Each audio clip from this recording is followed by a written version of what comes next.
Hey guys, welcome to the first ever live visual Life Hacks for Entrepreneurs podcast episode with one of my very good friends, and we've been friends for a long time. It's been a minute. It's been a minute, it's right? Been a minute. We'll say, years. years. We'll do one of those numbers. We won't. Umpteen years. Yeah, umpteen years. Umpteen years. I've got producer extraordinaire, music producer extraordinaire, and he was kind enough to have us here in his immaculate studio. I feel like Vanna White doing this right here. Right here. Look at this. I know this instrument right here, the piano, and that's about it. Everything else is, we leave it to Eddie. Eddie Torres has an extremely long resume of accomplishments. And one thing that I know about Eddie is that he doesn't necessarily like talking about himself, so I'll do it for him. And thank you for that. Yeah. Thank you for that. So this guy is now one of the Grammy Award, what is it again? On the board, something like that, right? Grammy voting member. Grammy voting member. So he's the one that says yay or nay to like Beyonce and stuff, right? So that kind of stuff. Oops. Edit. Yeah, edit, right? And then you've toured extensively, you've played extensively as a musician, but then also as a music producer. Tell the audience a little bit about some of your journey, because I love your story, and I did hear your story when you were younger. Share a little bit about your journey as a young musician that has led you to being in high demand with musicians really around the world, not just here in Chicagoland, but people call you and contact you. Hey, we need this. Companies call you, contact you for specific jingles and things like that. So. Talk to us. Oh, thank you. Thanks for having me on the show. Yeah. No, thank you. Yeah, look at this place. Yeah, welcome to the studio. It all started at the age of 9 for me, David. At the age of 9, my dad walks in with a guitar. It was a $26 guitar, and he bought it for himself. His dad don't know how to play guitar, and $26 was a big deal back then for us. I didn't grow up in a what do they call that, a gold spoon child, or with a lot of money. Yeah, with a lot of money, and so $26 was a big deal at home. But he bought this guitar, and I gravitated to it right away. And by the age of 10, I was on stage already playing that instrument, and by the age of 11. He bought me a bass, and now I'm playing bass, which became my love instrument. And it all started there for me, just the opportunity to play an instrument in pretty much any setting, from church settings to recordings to concerts, touring. Just tons of stories as a musician, traveling the world, traveling the country, has made me fall in love with what I do now full time, thankfully, in the studio environment. So when you started playing with this guitar, I'm going to assume that there might be somebody watching who just picked up a guitar. Mm-hmm. What would be some tips that you would give someone who just picked up that guitar for the first time and is really interested or curious? Because you and I both know that music is very therapeutic. Yeah. Whether it be a guitar, whether it be a piano, whether it be a bass, whatever the case is, there is something very organic, healthy, warm about an instrument that nothing else can replace. So, what are some tips you would share? Well, one thing is that I wasn't school taught a musician. I'm self-taught. So you're self-taught. Self-taught. Wow. I really gratefully and thankfully say that God has given me the ears to understand musically if something sounds right or wrong.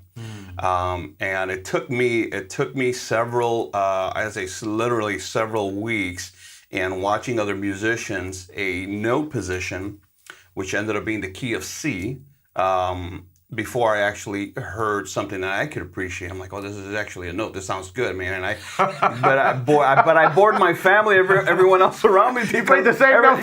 Every song was in C, and there was no other changes. There was no other positions. We didn't go to F or G or the 2 or 5 position. It was just straight up one note.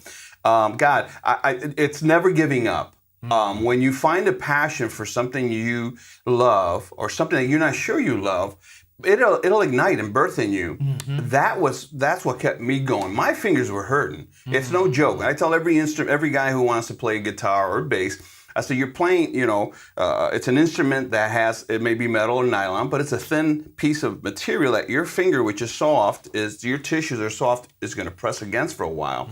That automatically will start most people or many people. They'll feel the pain and they give up. They're like, oh, I don't have time for this. This hurts too much. Yeah, for real. But if you find yourself like really connecting and gravitating to that instrument, don't give up. You just got to keep at it. I didn't have anyone to teach me. And nowadays we have what we call YouTube Academy, right? That's right. My favorite. Yeah. I have a degree from YouTube Academy. Thank you very much. And I've earned some throughout the years too. Yeah, right. But it's a source that's helped many. And so learning from your the keys, your notes, to playing a song, I mean, it's just a great resource to use. But it's the drive.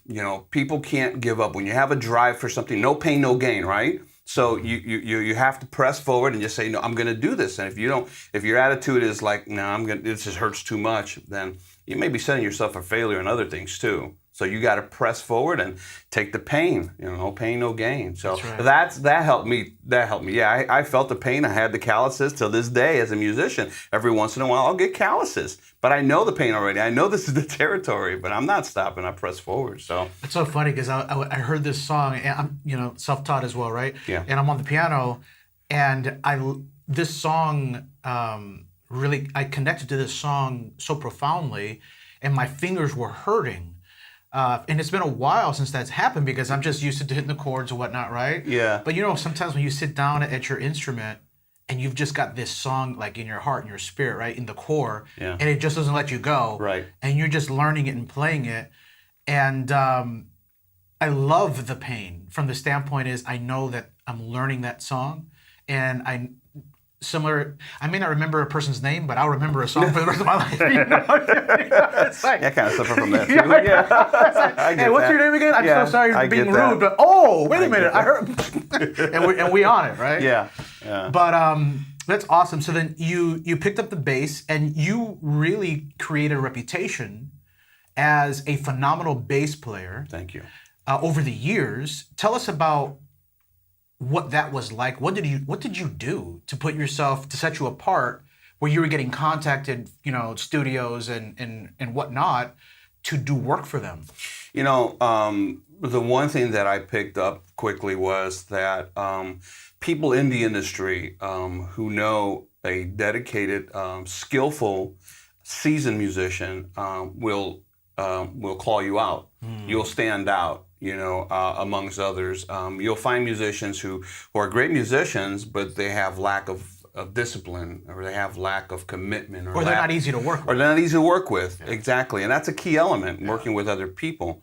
So being able to understand that what I wanted to do with my instrument was on a different level. I wanted to be a professional. What I did meant that I had to sacrifice. So I would take many times, I take my bass when I was in corporate America. I take the bass with me to lunch to work with me. And at lunchtime, I had bought this little amp that, I think it may be still out there, but it was like a $60 amp, 50. It worked on a 9-volt battery. It wasn't designed to blast or even for bass, but it was a means because bass, you got to plug it in to hear it. I would take that at lunchtime and sit in my car and I would practice. And I would practice routines and exercises. Hold on one second. I want you guys to catch that for a moment. That is passion personified as far as I'm concerned. When people ask, man, or compliment and say, man, you make that look easy, right? And you say thank you, but you don't know how much time we've invested in a particular song or role. So you would literally during lunch. This is news to me. I've never heard this. Okay. So you would go during lunch and get in your car, regardless of the temperature outside, and you would just practice. For a whole hour. I had an hour for lunch. and I would sit there, and some people would walk by and they would notice and kind of look at me weird, in the car, and what are you doing, and I'm sitting down with the little amp on my dash, and I'm sitting on the passenger seat, so I have more room because of the steering wheel, and I would just practice. I would just practice routines, learn songs, and I'd also would buy videos, instructional videos from different bass players who I was a fan of, to learn different techniques, different exercises, and those I would take back again to the car and exercise and do those routines. And so those are the things that dedication is what I felt helped me. And I remember my first studio session as a bass player. I was actually walked into a recording studio to record bass for this band, this group, these girls, wonderful voices, and it was a studio in Evanston, Chicago. And I walked in, I was nervous as heck. It's my first experience in the studio, and you know the studio. I know the studio, yeah. And then we were in that era, at that time frame, and you still see that now, but it was like all the band, everyone was in there at the same time. We're not recording in sections, or in parts. So the drummer, the keyboardist, the guitarist, the bass player, we're all there at one time. So everyone's getting to record at the same time. So you got to get it right. You got to be. If not, everyone's going to look at you like you're slacking. You're holding up. You're paying. The client's paying by the hour. It's costing the client money. So you got no pressure. No pressure. So thankfully I was prepared. I did my project, did my song, and at the end of the session, the studio engineer walks up to me and he says, "Hey, can I get your number?" And I said, "Yeah, sure." And he says, "How'd you like to record some more basses, more on some other projects? I get clients coming in here regularly, and it's hard to find a good dedicated bass player." And those are the words he used. Well, I took that to the bank. That for me was like, okay, so I'm doing something right. And from that moment on, it was like I always got to be sharp in my instrument. Now, it doesn't mean that we're not going to make mistakes, because Correct. We are going to make mistakes. That's the other element of the studio. You Thank God for Pro Tools. Right? Thank God now. Yeah. All right, undo. Yeah. Do that again. Do it again. But it was something that really encouraged me to, okay, this is how I need to stand out. I need to be sharp with my instrument. I need better. I got to be competitive, and so this day today, I still love that instrument. I just had a major flashback of the Do It Again. How many times have you told me to do that in the studio? Wait, and we weren't working in Pro Tools at that time. We were still in the digital format of ADAT. ADAT, oh sweet Jesus. ADAT recording so you really didn't have unlimited undos. That was like, get it right or we have to redo it again. To put things into context, that's like 8-track version technology. Yeah, digital. Just to put things into context. Yeah. How many hours do you think we've had the opportunity to work together, either in a studio or in a live setting? David. God, man, we've been knowing each other for so many years. We've done things in the studio, off studio, on stage. And even just hanging out. I think I couldn't even calculate. It's been a while. It's been years. Yeah, it's been years. And working on your album was fantastic. I mean, that was fun. That was a lot of fun. I mean, we had great musicians. We had great singers on it as well. And those who don't know, this guy here, he talks about keeping it down. If you haven't heard him sing, reach out to me. I'll show you some stuff. What's funny? Thank you, man. You know what's funny is because nowadays, when I look back and hear some of the stuff that we've done, do you remember that track, the Scene D track with Will Crosby? Oh my God, yeah. Whew. That was an acoustic, kind of an almost, it felt like an acoustic unplugged kind of a vibe of a track. Dude, that to me, I think is one of my favorite recordings of original music. I still to this day, when I listen to it, I'm like, damn, I laid that track out, didn't I? Yeah, you did. It's a hit, and it's available on iTunes. Yeah, I know. It's available 99. It might be on sale. I mean, 50 cents. So that's so funny. And then think about all the other artists that we've been able to do work for over the years. And collaborate with. That have gone on to do very well, which is always a fascinating process for me. It's very humbling when someone says, "Hey, come on in and can you do this for us, because we respect the work that you put in to develop your craft," right? Yeah. So now you're producing, and you've been doing that for how long now? Well, so I got my business license. I left corporate America in 2001, and in 2002 I got my business license and dove into full-time music production in 2002. So from then to present, 2018, it's been 16, 17 years full-time, thankfully, and you know, it's been a journey. It's just like any business. You know, you have your great moments and you have your moments that are not as great, but you learn to press forward. You learn not to give up. You know, it's just. But when you find a love of what you do, you know, that's the drive. You know, it's not always about the dollar. For many, it is about the dollar. Sure. At the end of the day, joy and happiness in the work that you do. I don't know if you can put a price tag on that, but it is a very important element. Obviously, that's why you do it full time. You know, you want to be able to live and survive on this. So it's been since 2002 to present. That's what I've been So let's doing. talk a little bit about the business side, because you know there's ebb and flows to business. Yeah. And sometimes the flow takes you to mountaintop experiences, and sometimes the flow takes you just through some valley experiences. Sure. Let's talk a little bit about that, and then we'll gauge that or merge that into what you've discovered to be one thing to help you get through those times. Okay. Yeah. Gosh. So, you know, when I got into full-time music production, obviously I'm a family man, so I have a wife to consider and, Sure. and kids to consider. And I was leaving a wonderful job. I worked with the city of Chicago. I was working there already 13 years. And so I had a supervisory position. I had a job with benefits. So there was a lot of discussion with the family about doing that. And some of that journey is a story that many people don't hear. And a lot of times it's the valley or the darkness in your life where you're finding crossroads of what do I do, you know, and so you're making these decisions, but you want to make them right.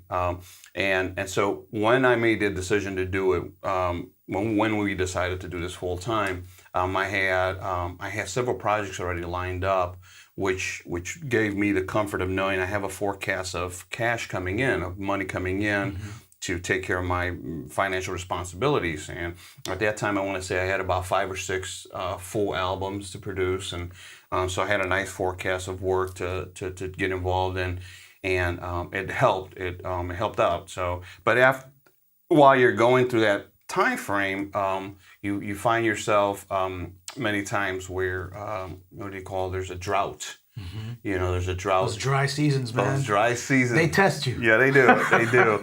And I was learning the industry, so not knowing there is actually like a drought season for the music industry to a degree. Sure. And so once I figured that out, it was a little easier to strategize. Okay, my slow season's coming in. What can I do to kind of offset that, you know?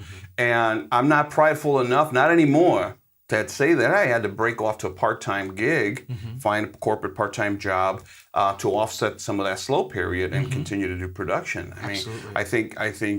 I think sometimes as entrepreneurs, we have to learn to deal with that, you know, with the pride that, no, I did this, I can't fail. And making decisions and doing these things, I mean, you didn't, that I failed, or that you will fail if you have to find another means of. So those means became, what do I need to do in my studio environment, my working environment to help me in those periods? And this is the key for me. This is what worked for me. That I have an element where I can do multiple things. You know, I'm not just producing an artist now. Well, don't keep the old saying, don't keep all your eggs in the same basket. I've learned that, well, what else can I do in my working environment, right? I can produce a song, but I can also produce a jingle. So like services. Services. Different services. That's correct. Got it. What else can I do in the studio? What other services can I provide so that if an artist is not producing anything in November, December, January, which is usually that dry spot, what else can I produce? Well, corporate America is always moving, you know, and so in media, some way, some fashion or another. So producing music for a jingle, doing a voiceover for a company an invention company who needs voiceover talent. You know, those sorts of things. And more recently now, expanded and really had the hunger to learn about filming. And so You're filming, and then you also did a score. I think it was last year, right? yeah, it was released. It was released last year. Pardon me. An international film. It was my first film to score, and it's entirely. So most guys get a chance to what they call a cue. cue to produce a spot of music for a cue, which is a part of the film. In this case, the film director and the producer both offered me an opportunity to score the movie entirely in international and in 2 languages. Wow.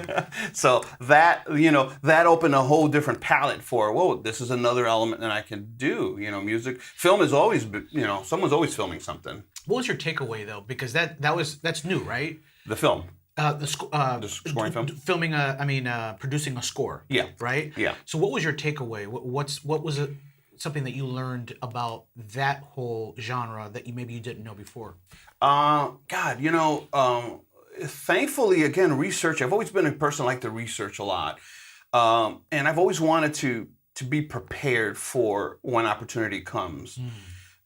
So though I have never scored a film, the call came through. So prior to that phone call, I've always wanted to build my sound libraries and practice some. What would it be to score a piece of film?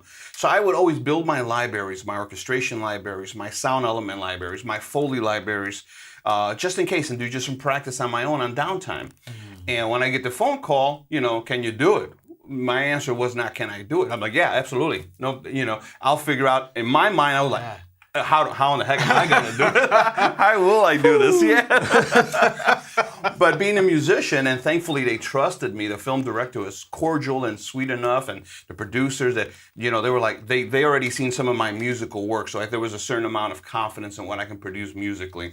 A lot that came out after was learning the technical end of what applying music to film. How do you do it? Do you do it to picture, or do you score the film first, and then the editors come in and edit the music to the picture? So those things, and getting the files and exporting the files, sending the files, all those different logistical, sometimes it could be nightmares. And so that opened another palette, and so the drought seasons didn't become as drought anymore, because now I wasn't just worried about, all right, what artist wants me to produce their music. Now I was like, all right, what voiceover can I produce this week, or what music can I add to a film or to a jingle, and or editing files, or just someone who wants to come and record some audio. I'll sit back sometimes. That's just an engineer. Someone comes in and they need a good microphone and some good preamps, a good place to record. I'll engineer, so I'll sit down and engineer some sessions. Those are all financial opportunities, in my work environment. So that's helped me out through the bad times or the drought times of the business portion, if you will. Awesome. Yeah. Now, you are a man of faith. Yes. I've known you for many years, and one of our common threads, and we've had many discussions. Yes, we've laughed together, we've cried together, we've shared several cups of coffee together. And we're doing it again. Yes. So walk me through a little bit of your own spiritual journey as it relates to your makeup, who you are, how you show up. Because the one thing I've noticed over the years is just consistency with you. And you're one of the easiest guys to get along with in one of the most stressful environments that there is, especially when it comes to recording and deadlines and pitches and personalities. There's so many different dynamics. So walk us a little bit through that whole piece. Sure. Thank you for that. Thank you. The stress. Well, let's go to the faith. The faith, because my first experience on stage was in a church environment, at such a young age, 10 years old. I knew there was a calling in my life. There was a spiritual calling in my life that I had to pursue. And I stuck to that. And a lot of the opportunities, if not most, have become from church related, whether it's at a church setting, or church worship service, or a church event, or a concert for a church, or a Christian artist. And so that being the road that I feel God is putting in my life, I really wanted to stay true to that, because I also feel that my business has received success because of my faith with God, my faith with Him, and I want to be true to that. I've learned in life, even sometimes you learn the hard way, but there was a point in my life where I felt man was responsible for my talent, my gift, my calling. And I had to deal with that because I found myself for a period of time traveling over 100,000 miles a year on this corporate gig, and trying to figure out where was I at with this. Was this over for me, or What was over? my music career? Got it. Yeah, because my music career was always church based. Most of it was just always doing something ministry wise. And there was a chapter in my life where that changed, and so I found myself on the road questioning God and asking God, and really scared at the same time because here I have a recording studio, I have a great talent that I'm really grateful to have, and all of a sudden it just kind of came to a halt. And I'm living in hotels. I'm living in hotels, part of the work, and so. I'm asking God about this, and so it came to me and an understanding with my connection with Him that man's not responsible for what I do or for my calling. He gifted me. And I was responsible for that. So I had to get back on my 2 feet and press forward, walking in faith, trusting. And for me, walking in faith means that I have to actually walk in faith. I have to trust God. I got to walk in faith. Even though you don't see the path. Exactly. You just keep moving one step at a time. Right. Exactly. And there's that faith base, the faith trust that God is responsible for the success of my life, because I'm trying to be responsible. I'm trying to be faithful to Him. But He also instills responsibility on me, to be responsible for that gift. So being a good steward on what I do as a business in music production, as what I do with my gift and talent, is how He'll reward me based on that. And so once I figured that math out, David, it was like, okay, every day I walk into the studio with a cup of coffee, I walk in with a smile and thankful, because I know I'm not worried about my current situation. I know what's coming in the near future. I know what's coming up next. So I know that today doesn't dictate tomorrow for me. And so I walk in that faith every day. And that's my encouragement to anyone in the studio. Now, so being also as a musician and being able to sit as music director, a responsibility also became a heavy load for one, because you're responsible for others. And I was at a younger age, I was a little tougher. I think I could be a little tougher because I wanted everyone to be responsible with their gift as much as I was. If I went home to practice, I wanted you to go home to practice. If you're not in the car practicing during lunch, you can't. Yep, you can't play with me. You can't play with us. You're not qualified. And so that journey was like, God, it was learning. There was so much learning about that, and I reflect now. I'm like, man, I could have been tough back then. I was pretty, sometimes a little insensitive, I think, at times. I was less merciful, and but I think it was also God shaping me. I think it was a shape. He was shaping me for the future, for what's coming. And so that journey is, it's been everywhere, David. It's been from, like I said, from church setting to a worship setting to all kind of venue, from a small gathering of 10, 15 people to the United Pavilion downtown Chicago with 10,000 young kids performing, and so all of it means the same to me, which is weird. A lot of people may not feel that, but I'm not gravitated by numbers in terms of who's there to see and not. That's not how you measure the success. No, exactly. That's not how I measure success. Yeah. And so, for me, it's relevant. It's what I do, the passion that I have. If someone is receiving it, if you're getting it today, I'm super happy. If 10,000 are getting it tomorrow, I'm super happy. It's always just exciting to me. I won just by being able to do this full time. That's powerful. Yeah, how about it? Yeah. I think.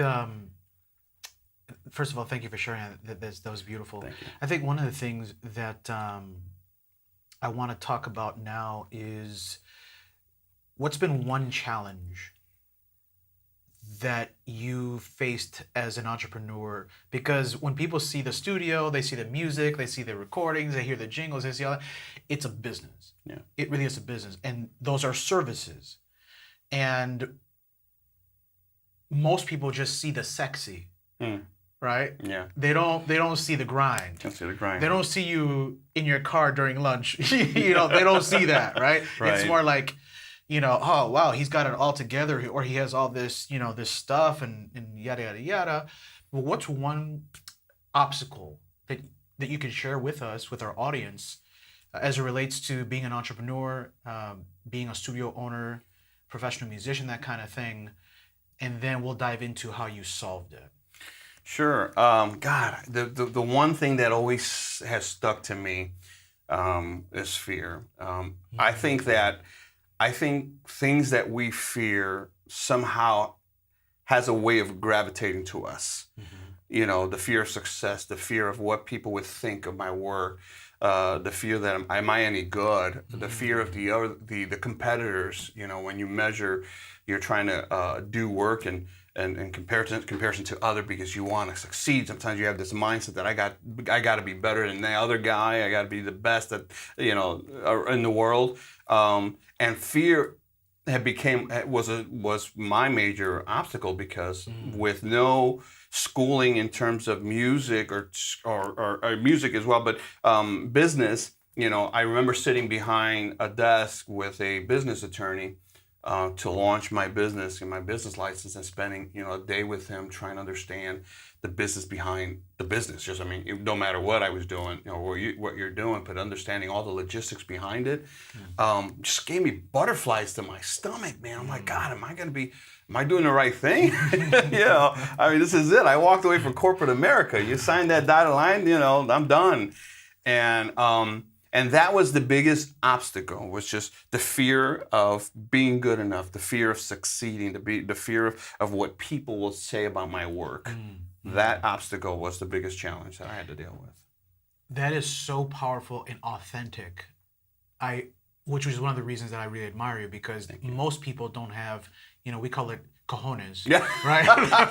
The testicular fortitude, right? Right. Sorry, Pastor. Right? So hey, let's keep it real, right? Our audience does not. No. We don't do BS. Right. So it's like the fact that you said that, and then while you're describing that, I'm thinking about in my own life how fear has limited me in many ways, and fear doesn't go away. No. Right? I think, but at the same time, I've learned to leverage fear. Right? Because fear really is a story. Yep. So when we fear something, we're operating from a place of depletion. Yeah. Whereas when we operate in faith, we're operating from a place of abundance, right? Right. And so it's a choice. Yeah. So we can go ahead and plug into the fear, and because it's from a place of need, I need this. Whereas the place of faith says, I am this. Yes. And I'll plug into faith. That really it's really that simple. But I think what happens is that we get so addicted, if you will. So it becomes our norm, where fear is practiced more so. I was listening to my son yesterday. We were at the pool, and he was playing horse with his friends. And right away, I'm not going to make it. I'm not going to make it. He's verbalizing this, and I'm just observing him. And I called him over, kind of like in the middle of the game. Okay. And I said, Zion, you've already lost, because in your mind, that's what you envision. And you haven't even, the game's not over. What are you doing? Yeah. And so when we sat down and chatted a little bit, then he said, okay, I'm going to plug into a different narrative. I'm going to start saying, I'm going to make this shot. I'm going to start envisioning myself making this shot, because I have 2 arms and 2 legs. I can make the shot. Yeah. I've made this shot before. Yeah. And so that's where we're operating in faith at that place. Right. I don't know how we wound up there. But how, in your opinion, how would you tell someone who's watching right now, what would you encourage them to do as it relates to dealing with their own fear? Think about it. You're here practicing in your car and spending countless hours of time honing your craft, and then still wondering, am I good enough? Yeah. That's amazing to me. Yeah. God. Well, fear, my gosh, I have to say that a lot of it, like when I would have these moments of fear, I think sometimes it's personality based, right? Some people are what you call introverts, or they're shy, and I think that those elements can play into the fear of being good enough, of being accepted, of qualifying for what you want to do, and so I had to kind of separate that. I had to think, not like I would normally think, if you would. A lot obviously was my faith. A lot was faith driven, that I'm trusting God that I'm going to succeed at what I did, but I still had to deal with me, and so to encourage others to deal with fear, it's really, whether you have faith or not, you have to have some trust, right? You have to have some faith in something. And if you have faith in yourself, then you don't know until you take those steps. You never know till you try, right? Till you try. Yeah. And once you take those steps, even as baby steps, you take those first few steps, you see the acceptance, you see the progress, you see the awards and the rewards from those baby steps. That starts building strength in you, so that when fear does strike in again, because it always follows you, it's just fear has a tendency, the things that you fear in life somehow creeps up on you. You'll learn to deal with that better. You feel a little stronger with, I kind of been there before already. All right, yeah, you know what? I was supposed to receive a check this past week and I didn't, and that check was supposed to cover some things, but I've been there before. Come Monday it'll be there. Sure enough, Monday it comes, so you're all of a sudden like, I'm not going to believe in that. It's not going to dictate my fear. It's not going to dictate my circumstance. You're not going to fuel that anymore because it's right. already...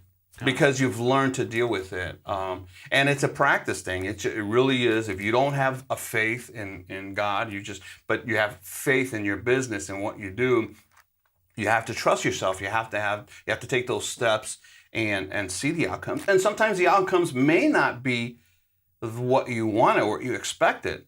So then you have to sit back and look at that, because sometimes we find ourselves in business trying to sharpen our skill sets. What did I fail?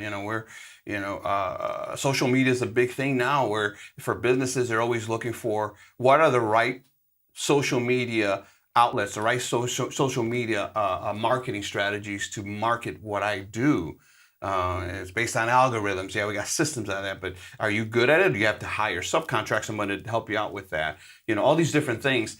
And so you always sit back and then look at those reasonings why the outcome of what I was fearing wasn't the best outcome that I expected. But don't take it as the fear that you've been conquered. Don't let fear conquer you. Because then you're setting yourself for failure. Yeah, no one likes to fail. Yeah.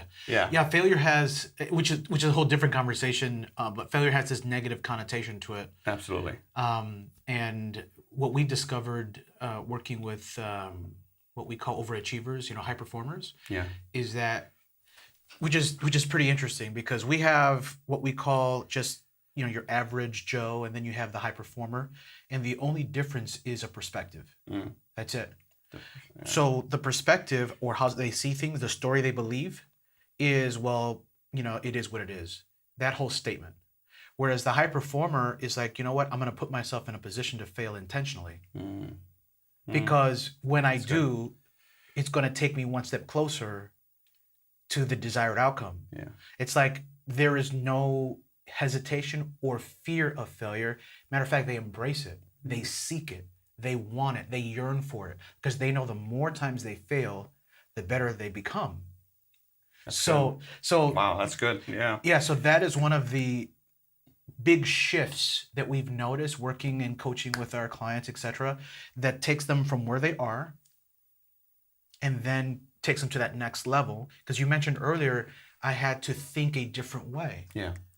And to think a different way may even be counterintuitive. Like, no, what do you mean fail on purpose? Why in the world would I do that? Right. Sure. I don't want to fail. No, yes, you do. Yeah. If you want to get to that vision that's bigger than us, we have to set ourselves up to fail intentionally. Does that make sense? Yeah. I mean, I had a case where, particularly the film, when I was working on this film, where there was a scene. It was the final scene of the movie, right? First of all, you're dealing with the fear of rejection, because when the director in a film is like the key guy, you got to impress him all the time, sure. Or else you're out. Yeah. I mean, Hans Zimmer and all these great, film scoring geniuses say it themselves. Anytime they do work, they're always waiting for the end result. The response from the director. They may get fired, and these are guys who are geniuses in what they do. But I submitted a piece of the film where was supposed to be a final, or a highlight of the film, and the director had reached out to me and says, Eddie, this cue here, this moment here has to be the one. It's got to be the one that's impacting. I mean, it's got to pull tears on people, and so I'm listening to him, and now fear is coming in. No pressure. Fear's starting to settle in, and I'm the new guy doing film, and I'm like, oh my God, what? So I score the piece, and obviously, or many people don't even know, as you mentioned, the grind. I was working an average of about 80 hours a week in a film, so I'm working through the night, and so I score the piece and the cue, and I send it off, and I didn't hear from the director for about 3 days. Oh, Jesus. And I had longer 3 days. You want to talk about fear. Now, and I'm thinking, all right, the fear just is overwhelming. I'm like right drinking now. coffee like this, I think and I'm telling my wife, I think I just lost the job. I think I just lost this opportunity. Man, and I got to tell you, about the third day came by, and I get a text from the director. He reached out, and he says to me, this is kind of like the bomb, Oh, Jesus. Brace yourself. Do I want to open this text or Eddie, and it said literally like this: Eddie, I'm disappointed. Yes. And now I was standing. From standing, I sat down on a chair. I sat down. I was standing up reading, and I sat down in the chair, and I felt failure. I felt like the worst. I felt crushed. I felt like, oh my God, I can't believe I just messed this up. What did I do wrong? And so then the loop. Yeah, there's nothing worse than that loop. It's like, oh, it's just coming crap. in. It's coming. How do you undo that? Yeah. There's no undo button on this, you know. And I'm battling with this, and I'm thinking, what do I do? How do I make up for this? What do I, And I'm sitting on this, and so obviously the opportunity was to. You got to do better. This is not what I'm asking for. And I jump back in there, and I'm rescoring the piece and the cue, and this is not simple. I mean, this is a movie score. This isn't you on a guitar singing. This is an entire score. Yeah, and by the way, international. Oh yeah, an international. The whole world is going to big screens, and going to be judged by many. And I'm the new cat. So I'm sitting down, and I'm. Fear is just overwhelming me. Yeah, and I remember I take a moment to breathe this in and just think and then pray. And I just prayed. I literally just prayed, and I said, God, inspire me. Wow. I said, inspire me. Going back to your faith. And going back to my faith, yeah. And so I jump back in there, and I like what Hans Zimmer says. He says he'll sit with a director, listen to a piece of music, or watch a film piece, and he'll walk away and he said, I now I know for sure I absolutely have no idea what kind of music I'm going to add to your film, because that's how I felt. It's like redoing. So, I'm going back to the scene. There's no, there's some dialogue and that's it. And there's no sound. And I'm listening and I'm trying to fit into the scene and let it sit in me and, create momentum, because you're creating a story with music when there's very minimal dialogue. And so I'm building this piece again, and I finally finish it to where I think, at this point, I'm at point of no return. I'm like, this is it. I gotta send. While you're doing this, I could only imagine the text looming in here. My mind. It's like I'm looping. Disappointed. Man. I'm disappointed. I'm like, oh gosh. So I finished the piece. I bounced it down, and I'm about ready to send the file off. God, and I just rethunk it over and over before I hit send, and sure enough, I hit send, and I'm like, I have to trust. I got to believe. I can't let fear take me. Hit send, sat back, continued working like nothing ever happened. I just shut it off, and I just got zoned into some other work and kept my work. That night, by that evening, I get a message back from the director. It didn't take 3 days. No, it didn't take that 3 days. It took a day. It took a night, one night, and he reached out, and his words were, the first words out of his mouth was, he says to me, "Eddie, you've made me cry." Oh. Those were the words that came out of his mouth. So he was so moved. Yeah, he was so moved, and then like, he went out. Take that! And at that point, that's exactly how you just scored the goal and you're sliding across the field. Yes. Yeah, man. I was I just didn't know even how to take that. I was just so excited and I would have started bawling, man. I would have been like, I mean, I didn't want to put that on the screen, but yeah, there was probably some of that in there. But it was a lesson to learn because I didn't let fear take me. I didn't let fear conquer me. Yeah, it came in and it crept on because, fear came back. What's he going to say now? The worst thing that already happened, he said that he's disappointed. Well, guess what? He may say the same thing or something worse. That fear kicked back in. And I didn't want that to dominate me. I didn't want that to dominate my day, my life, my skill set, what I worked hard for. So I couldn't let that control me. I had to think like, okay, this is it. I move on. The next, what's next? We move on. And thankfully the results were amazing. And now I have a good relationship with the director. And so you guys are on speaking terms now. We're speaking terms. Absolutely. In fact, it's in the works. Many people don't know, but there's another film in the horizon. And Beautiful. So I'm excited about it. Yeah. What a great life hack. Yeah. That you just shared right there with the whole, because fear is always going to come and try to slap us down and try and present itself. Yeah. And I remember hearing a speaker, Joyce Meyer, once say, "Yeah, she's awesome. If you're afraid, do it afraid."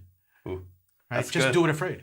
We all are afraid of stuff. Something, something, because especially if it's out of our norm or whatnot. Yeah. But I think just to recap this life hack as we wrap up this conversation, what you're saying is that one way to handle fear in business is, in your case, you're like, you know what, I'm going to plug into my faith and I'm going to trust the process and just let the cards fall where they may at that point. Whereas perhaps in the previous attempt or the first attempt, your first submission, it was more so, depending upon, my skill set, depending upon, my experience or whatnot. And then when you saw that, hey, I'm disappointed, battling through, which I commend you. Most people would have given up right there. Most people would have needed a diaper at that point. I'm out. Right. Yeah. Check, please. But in your case, you're like, you know what, man? I am going to try this again. And that took major courage and major strength internally to say, you know what? I can do better. And then what did you do? You drew upon the giver of the gift. Yeah. And he carried you through. Powerful. Yeah, thank you. Powerful. Thank you.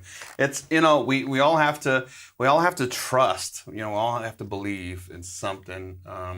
And if you want to be successful in what you do, and again, success for me it's not measured necessarily with a dollar symbol to it. There is money, or there is a value to happiness in what you do. And as ironic as an example that I may use now, I remember seeing on Everyone Loves Raymond. You remember that show? Yes. Where he commented to that. They had asked him about how much money he made as a sports producer or sports radio guy, announcer, or something. He was a writer, sports writer. Something for a sports writer. Mm-hmm. And just a comment that he, saying that he's happy. He's happy. I love what I do. It doesn't matter how much money I make. It's just that I'm happy and I'm able to do it. That's right. Yeah, there's people who make a lot of money and they're very miserable at it too. For sure. That I hang on to. There was the musical part. Every musician and whatever you do, right? Singer or play, musician, produce or score. Everyone always seeks that Hollywood fame, and I had an opportunity to sit with some of the greatest people in the industry in Beverly Hills and the Hilton with all these major producers. And, it was a wonderful experience. But I didn't feel necessarily like it brought joy to me. It was more of an experience. Oh, okay, this is what it's like. Oh, this is cool. It's great people, great talents, you know. But I often ask how many are really happy in their setting, what they do. You know, would they want to keep that status where they're at now, or would they be happy to do like what I do, just be able to grab a cup of coffee every morning and jump in the studio and make some music. You know, no matter what. You are truly living the dream. It's beautiful. I want to always believe that. Yep. It's beautiful. Yeah. Eddie Torres, thank you for your time again, Thank for you. this beautiful backdrop here. Absolutely. Guys, I hope you enjoyed the episode as much as I have, and stay tuned for the next episode, or for the next segment. Some final words.